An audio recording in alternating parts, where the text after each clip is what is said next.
Ya nos acompaña aquí en el estudio la maestra Ixchel Guadalupe, experta en derechos humanos, en justicia social, experta en temas como violencia de género, entre otros. Maestra, bienvenida, muy buenos días. Hola, ¿qué tal, David? Muchísimas gracias a ti y a tu audiencia por recibirme. Seguimos aprendiendo de estos temas de los cuales tú eres experta, maestra, y habíamos hecho el compromiso de, de muchos temas, ¿verdad? De muchos temas, sí. Que quedaron enlistados, por supuesto. Pero el día de hoy de hablar de violencia sexual, un tema del que tenemos que seguir aprendiendo, del que hay no solamente muchos tabúes, pero del que también, maestra, también hay muchísima desinformación. A mí me sorprende todavía que en este siglo, en pleno finales del 2024, sigamos sin entender, pues, no sé cómo decirlo a fondo, en todas sus variantes, cuando hablamos de este tipo de violencia, que ya sé que es un tema delicado y le podemos decir a nuestro auditorio que si en este momento usted está con un menor de edad, está con un niño, no le apague, no le cambie, al contrario, que escuche, que aprenda, que escuche las palabras correctas y usted déle la asesoría, porque creo que también por ahí hay un problema ese de que no lo escuche, que no, este tema no es para ti.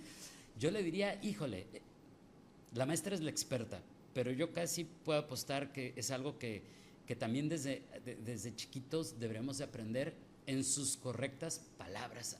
Además, maestra. Me encanta que hayas hecho esa observación, porque justamente el día de hoy vamos a seguir platicando con temas de violencia contra la mujer, específicamente en el tipo de violencia sexual, y particularmente este tipo de violencia siempre detona emociones.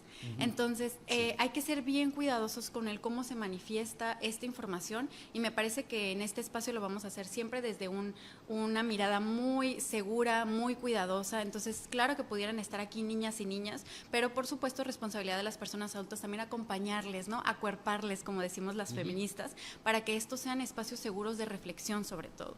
Y en este sentido, la violencia sexual se va a ver tipificada también en la Ley General de Acceso a las Mujeres a una Vida Libre de Violencia, en el artículo 6, fracción 5, en donde dice que es cualquier acto que degrade o dañe el cuerpo y o la sexualidad de la víctima. De esta forma también puede perjudicar en este sentido pues su integridad, ¿no? Su dignidad física de los cuerpos, pero siempre a través de una expresión de poder. Es decir, implica la supremacía masculina sobre las mujeres porque históricamente se nos ha cosificado a nuestros cuerpos. La violencia sexual, citando a la psicóloga Lindsay Gibel, dice que tiene que ver todo con poder y control. Alguna vez escuché a alguien que me dijo, es que los agresores tienen tantos impulsos sexuales que no se pueden contener, que es por placer, o sea, tienen tantas ganas que no se limitan. Y esto totalmente es falso, es un mito. Como personas tenemos, además de la capacidad para tomar decisiones, tenemos la obligación también de respetar esos límites, ¿no? Y en este sentido, la violencia sexual es muy amplia porque puede ir desde una mirada morbosa hasta el sexo sin consentimiento, que es violación. Me gusta decir sexo sin consentimiento, ¿por qué? Porque cuando decimos violación, de pronto lo escuchamos ajeno por la gravedad del delito, ¿no? Decimos, bueno, sí, los violadores. Pero cuando decimos sexo sin consentimiento, entonces decimos, ah, caray, ¿cómo es eso? ¿Todas mis relaciones sexuales han sido consensuadas? Y empieza a haber también un análisis de la violencia de género y cómo vivimos nuestra sexualidad, porque el consentimiento es algo que no se nos enseña. Si bien nos va en la primaria y en la secundaria, nos hablan de sexualidad y nos dicen sobre métodos anticonceptivos, por ejemplo, y nos dicen que el mejor método anticonceptivo es la abstinencia. De pronto yo no sé si este sería el enfoque correcto porque todas las personas tenemos relaciones sexuales, al menos que sean asexuales, ¿no? Y creo que cuando hacemos este comentario lo hacemos siempre desde el enfoque adultocentrista para proteger o cuidar esta incomodidad que nos genera hablar de estos temas, más no para cuidar y educar a nuestras infancias y adolescencias. Y de hecho, el consentimiento, por ejemplo, una de las cuestiones más delicadas es que como no se enseña, se aprende a romantizar la interpretación. Y a través de la romantización de la interpretación, pues es que ha habido muchos casos de violencia sexual, ¿no? El consentimiento en este sentido, si me permites, David, sí, rápidamente mencionar que tiene 3 características importantes a analizar. La primera es que tiene que ser afirmativa, es decir, sin espacio a la duda, sin espacio a interpretaciones, no romantizando esta interpretación. Tiene que ser reversible, es decir, se vale cambiar de opinión. Puedes decir que sí y después dices, ¿sabes qué? Ya no quiero, siempre no, me arrepentí y no pasa nada. Y también tiene que ser específica. Si en un momento diste consentimiento, solamente es válido para ese momento. Yo digo, es así como un cupón que intercambias en una sola ocasión, ¿no? Tiene que haber consentimiento en todas las veces que hay una relación o una interacción sexoafectiva. No hay consentimiento bajo ninguna situación cuando una de las partes está dormida, cuando una de las partes está bajo el efecto de alguna sustancia como el alcohol, por ejemplo. No hay consentimiento cuando una de las partes es menor de edad y la otra mayor de edad. Y acá es bien importante, no importa que la niña o adolescente haya dicho, es que sí quiero, es que estoy enamorada, es que lo amo, es que yo me quiero casar con él. Como se está dando a través de una relación de abuso de poder, es importante que lo analicemos desde esta mirada. Entonces no se puede considerar que el consentimiento que esta niña o adolescente está dando es válido, ¿no? Por eso no se consideraría así.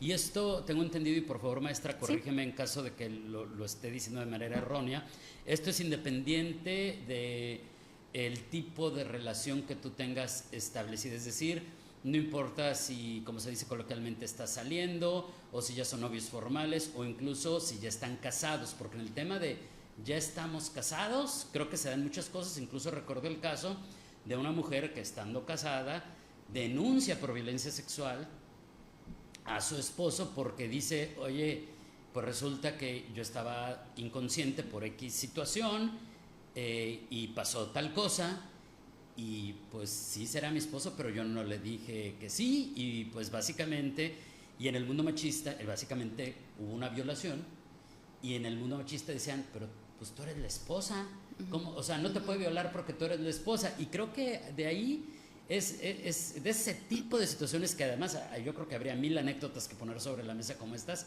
Es que es por ello que es importante entender todo esto que tú nos acabas de explicar. Sí, David, y si me permites voy a dar un dato para aterrizar con el ejemplo que acabas de poner. Mira, 7 de cada 10 mujeres en México han sufrido algún tipo de violencia a lo largo de sus vidas. Principalmente la violencia más común es psicológica, en segundo lugar la violencia sexual que nos trae el día de hoy, y en tercer lugar la violencia física. ¿Qué pasa?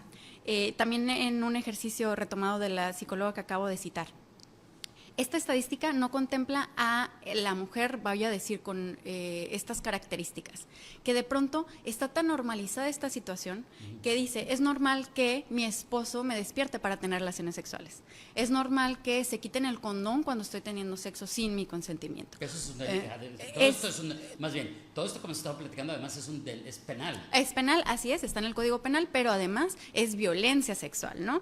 Y entonces lo aterrizamos a esta normalización de la violencia no se incluye en estas estadísticas. Por eso pudiéramos decir que de esas 7 de cada 10 que nos dice ENDIRE, INEGI, ONU y todas las estadísticas que gustemos mencionar, pues no están incluyendo la que normaliza la estadística. Pudiéramos decir entonces que ahora tenemos 8 de cada 10 mujeres que sufren algún tipo de violencia. Pero ¿qué pasa con las mujeres, por ejemplo, que saben que están viviendo violencia o que saben que algo no está bien y que por miedo, culpa, vergüenza, no se atrevan ni a decírselo a alguien cercano a ellas, claro, ¿no? A su mamá, a su vecina, a su amiga. Por supuesto que si va a una institución o una persona con un chalequito a una institución a hacer una encuesta, pues tampoco lo va a considerar. Por lo tanto, ahí tendríamos entonces a una mujer más, ¿no? Y nuestra estadística aumenta y dice, bueno, ahora son 9 de cada 10 mujeres. Desde mi enfoque en derechos humanos, a mí me parece que también es importante considerar a todas estas mujeres que históricamente han sido invisibilizadas por todas las áreas de oportunidad a las que se enfrentan las instituciones. ¿Qué quiero decir? Falta de presupuesto, falta de personal capacitado. Entonces, deja de fuera a las mujeres que hablan algún idioma o alguna lengua nativa, a las mujeres con alguna discapacidad auditiva o visual y que de pronto no las consideran las estadísticas. Yo diría que también sería válido incluirla y entonces tendríamos que 10 de cada 10 mujeres sufren violencia.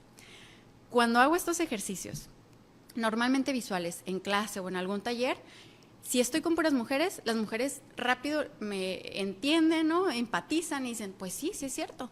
Y cuando lo hago con hombres, normalmente la expresión es como, ay, no necesariamente, ¿no? Como que estás exagerando, estás dramatizando la situación. Justamente no se trata de dramatizar, sino de hablar de estadísticas y analizar como estos enfoques y particularidades de las situaciones de violencia, porque a todas, mínimo a todas, desafortunadamente nos han acosado en la calle. Y de hecho, el acoso callejero que en su modalidad es la modalidad comunitaria, que después lo vamos a platicar también, como estos besos, los piropos, señas obscenas, también son parte de violencia sexual. En México, por ejemplo, la principal violencia sexual es el abuso sexual. El 52% de las estadísticas nos hablan que esta es una de las mayores violencias que se enfrentan. Después seguimos con la violación, seguimos después con el hostigamiento, con un 10%, y con porcentajes menores el acoso sexual.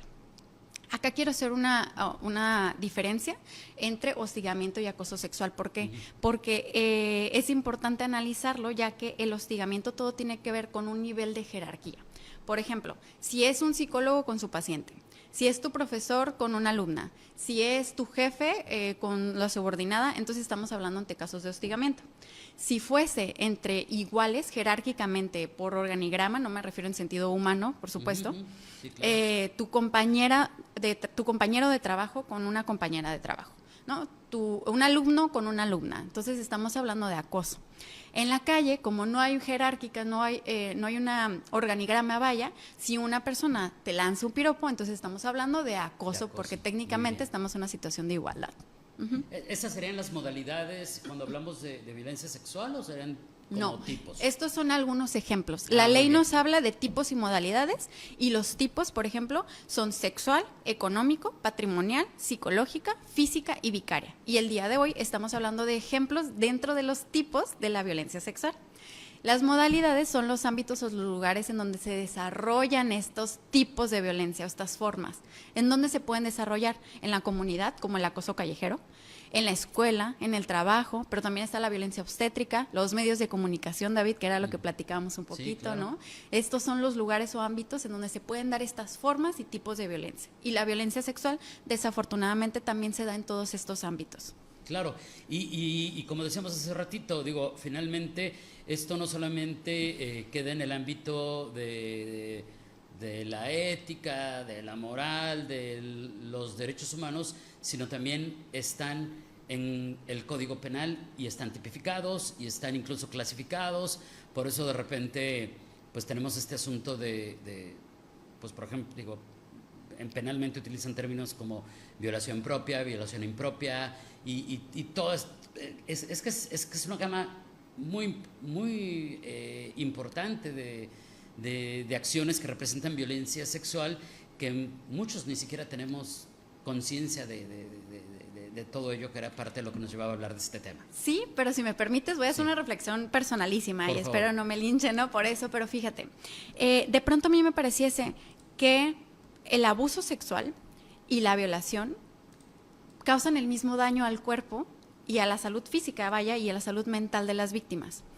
Entonces, pareciese que la única diferencia legal, por ejemplo, o de la pena, es para proteger al agresor, porque son menores años o menores sanciones, ¿no? Penalmente hablando, pero ¿en relación a qué? En relación al agresor y no a la víctima, porque el daño sigue siendo el mismo. Hablaba de que en las principales estadísticas del 52% de violencia sexual en nuestro país es de abuso sexual, y de esos 1 de cada 4 son niñas y niños. Entonces me parece que la gravedad de este asunto no está reflejado también en las víctimas, ¿sabes? Creo que es una forma más de la masculinización del poder dentro de nuestras leyes. La protección del agresor solamente por la penetración o por el acto del coito, y también el darle valor a una violencia sexual por una idea falocentrista sigue siendo masculinizante, porque al final de cuentas el cuerpo de la víctima resiente lo mismo si fuese abuso o si fuese violación. Claro, y eso es algo que, por ejemplo, hoy yo creo, puedo apostar que muchos estamos aprendiendo, ¿no? Para entender eso. Digo, ya si esto lo trasladáramos a otros tipos de violencias de género saliendo de lo sexual, pues tenemos el caso muy reciente, maestra, de esta mujer que por violencia terminó defendiéndose de su pareja y matándola en defensa propia. Terminó, digo, no sé si supiste de ese caso, pero Leyalina. Pero la dejó, como decimos en nuestro país, la estaba dejando como santo Cristo, así terriblemente golpeada, y ella en su defensa le dispara, lo mata y le dan 40 y tantos años de cárcel por defensa propia. Por lo menos ese caso se resolvió y ya salió, pero en su momento le dieron 40 y tantos años de cárcel por defenderse y matar a su agresor, y de repente dicen, por fin logramos, ahorita me entenderás por qué te estoy dando ese ejemplo, de repente en una nota totalmente aparte dicen, logramos sentencia contra este feminicida, 20 y tantos años de cárcel. Y yo decía, ¿en serio? ¿En verdad? O sea, ¿realmente tenemos esa justicia en nuestro país tan dispar, tan paradójica? Y yo, bueno, te decía, esa justicia en nuestro país, esa injusticia en nuestro país, pero además tan evidente, en fin. Cierro ese paréntesis con este tema, maestra. ¿Cómo podríamos cerrar? ¿A qué tipo de conclusión tenemos que llegar en este momento para seguir aprendiendo de este tipo de temas y específicamente del que estamos tratando el día de hoy? Si me permites, Sí. para mencionar un poco sobre el caso y el ejemplo que acabas de comentar, por ejemplo, tenemos la ley Alina, que de hecho fue impulsada aquí en Baja California, ¿no? Justamente para que los casos de legítima defensa se puedan analizar con perspectiva de género. Esto gracias a la lucha y activismo, debo decirlo, de Alina y de su mamá Socorro, que estuvieron impulsando esta ley y que en el Congreso, bueno, fue bien recibida e impulsada. Entonces ya también tenemos materia legal, vaya, para poder sustentar estos casos. Sí, sin problema. Pues yo creo que tendremos todavía muchísimas cosas que platicar más, David, sobre todo para profundizar estas cuestiones desde la masculinidad. Y ahora que mencioné la parte falocentrista, por ejemplo, voy a comentar una estadística más rápidamente. Sí. Tenemos, y algo que no se habla, por ejemplo, tenemos una brecha salarial, ¿no? Tenemos brechas laborales, que las conocemos, Sí, claro. pero también hay una brecha orgásmica. Por ejemplo, el 65% de las mujeres son las que pueden llegar a un orgasmo, mientras que el 95% de los hombres pueden llegar al orgasmo. Solamente el 25% de las mujeres llegan al orgasmo a través del coito.